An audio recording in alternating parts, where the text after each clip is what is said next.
soxlawul wax bi di sori dellu si waat na dellu si waat bi ñu dellu si nag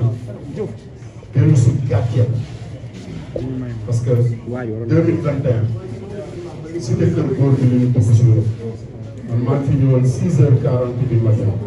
buntu kër Ousmane Sonko témoin bi képp ku ko fekke woon da ngay dem ci YouTube nga xool man ak Ahmed Diop bu Sen TV mu jox ma micro di ma laaj dañ ñoo numéro ak promotion may woote di woo jeunesse bu Sénégal pour ñu xeex injustice tey ñu dellu si waat fii toogaay bi nag am na loo xamante ni dina jaaxal sénégalais yu bari mais man maa ko sàkk parce que man xajuma ci gàcce moo tax kii nga xamante ni mooy Abdou Mbow di suñu frère ma teg ko sama wet parce que gàcce baaxul dafa am ñu doon xeexal xeex bi ñu doon xeex ak ñoom tey bu ñu demee ba ñoom ñu ànd ak ñun di xeex bu mel noonu loolu gàcce la ci ñun kon Ousmane Sonko gàcceel nga waa Sénégal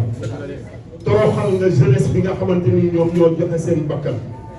toroxal nga suñu yaay yi nga xamante ni dañoo dajji seen i cantine dajji seen i bitik commerçant marchand ambulant képp ku mu mën a doon ci biir Sénégal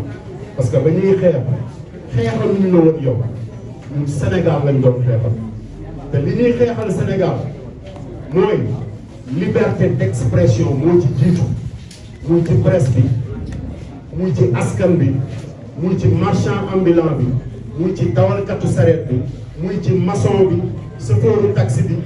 képp koo xamante ni yaa ngi yeewoo Sénégal te gàcce gi dafa commencé keroog bi chauffeuru taxi yi jógee ne dañoo bëgg a def rassemblement keroog bi marchand ambulant yi jógee ne dañoo def rassemblement dañ ko bëgg a def ñu gàntal leen ko foofu la gàcce commencé ma di leen xamal nag lu gàtt ci ay teggin barki Seydina Mohamed ci ay teggin parce que lépp lu ñu may woon Macky Sall wallahi duñ leen ko may te tey lañu gën a am doole pour faj suñu mer parce que yéen a ubbi école bi jàngale diffamation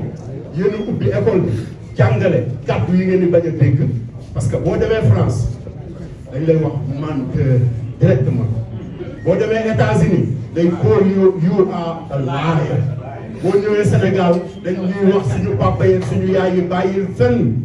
loolu kenn mënu koo dindi ku fenn ñu wax la da ngaa fenn fii bu ñu bëggee réew mi baax yéen ngeen ñëw ne rupture foofu ngeen di commencé ñu di ko waxee ni mu amee jeex na tàkk loolu rek laa amoon lu may wax wasalaam.